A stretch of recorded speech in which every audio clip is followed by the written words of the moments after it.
Cortland Simmons with you here at the CS Racing Report with the Florida Derby recap and our rankings during this extended stay for the road to the Kentucky Derby. Let's quickly get into the Florida Derby, though. Won by TIZ the Law by 4 1/4 lengths and 150 flat for the 9 furlongs, working our way from the bottom to the top. Independence Hall confirmed a lot of suspicions that I had. A lot of people are still high on him after being blown out in the Tampa Bay Derby, or excuse me, the Sam F. Davis, after he wasn't as dynamic in the Jerome on day 1 of the new calendar year in that race at Aqueduct after being so dynamic in the Nashua. He had plenty of time to get ready for this race. He had a good trip in the Sam F. Davis, and he just didn't. He ran a good race, but Sole Volante overpowered him. This race, he had the same opportunity. He was stalking the pace.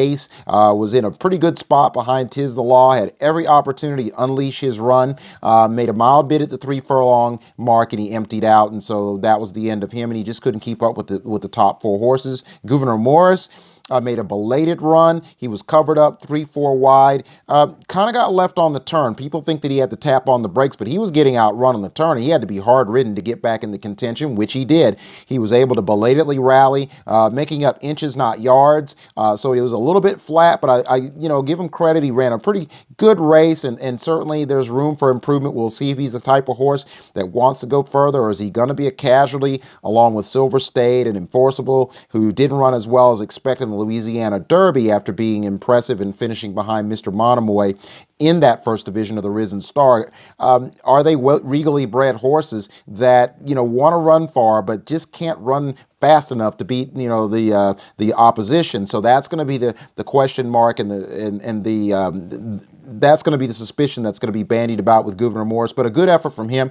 Ete Indian was able to move in 4 stalls after there were 4 scratches, as opposed to being hooked out wide at the 12 hole with the scratch of Aja Weed, Soros, Disc Jockey, and Sassy and Smart. He was able to show the speed he was going to show anyway. Got out there and on the turn while stalking Chivalry. Looked like he was going to blow right by him once he took a length, almost about 2 lengths, got in front of him, and all of a sudden TIZ the Law was breathing on his neck. And interestingly enough, Chivalry re-rallied on the inside, and Ete Indian drifted out in the stretch.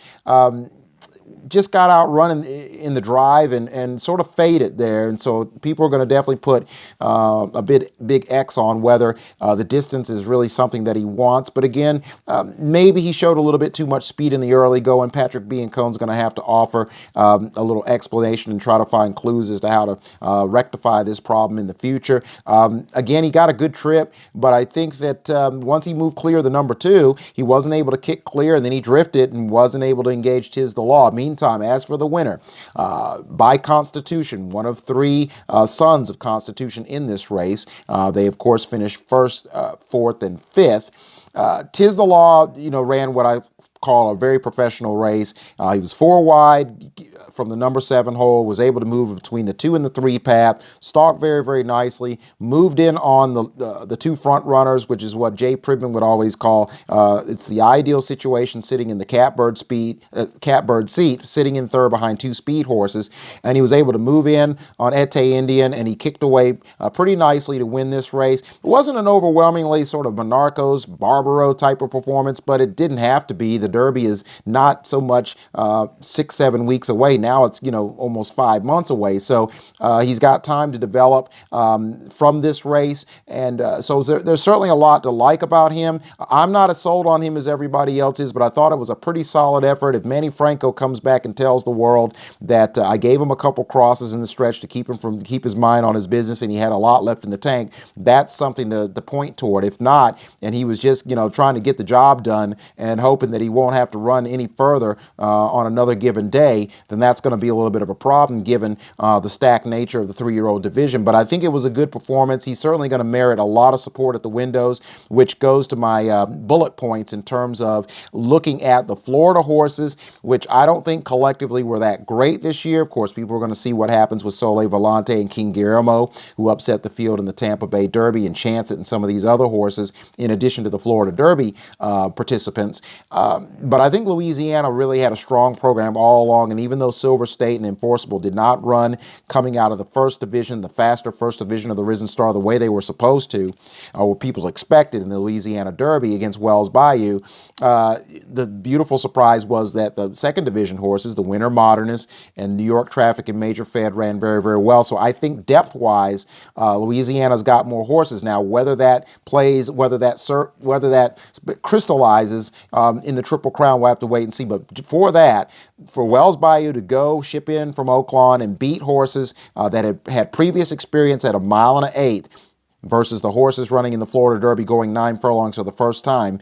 to beat those horses going 1 3/16, which is 110 yards further than any traditional 1 1/8 prep, the exact distance of the Preakness, which is 110 yards shorter than the Kentucky Derby, puts you closer to the 1 1/4. So for him to beat those horses with prior experience at 9 furlongs going in, to me makes him the number one. Some of you may think that Louisiana is a weakened or second tier circuit, but by no means, and not to mention this $1 million race, the Louisiana Derby was more of a grade 1 than the Florida Derby was, to be quite honest with you. The Florida Derby played more like a grade 2 than the Louisiana Derby did. So to me, Wells Bayou really has a grade 1, and TIZ the Law was very, very convincing and solid in winning what was a grade 2, even though we know the Florida Derby's a G1 and Louisiana Derby's a grade 2. Meantime, Wells Bayou is my top horse in picking this Super 6 Magnificent 7. Nadal's the second horse, authentic, and then I have TIZ the Law somewhere either in a tie for third or fourth. Honor AP is also in that mix along with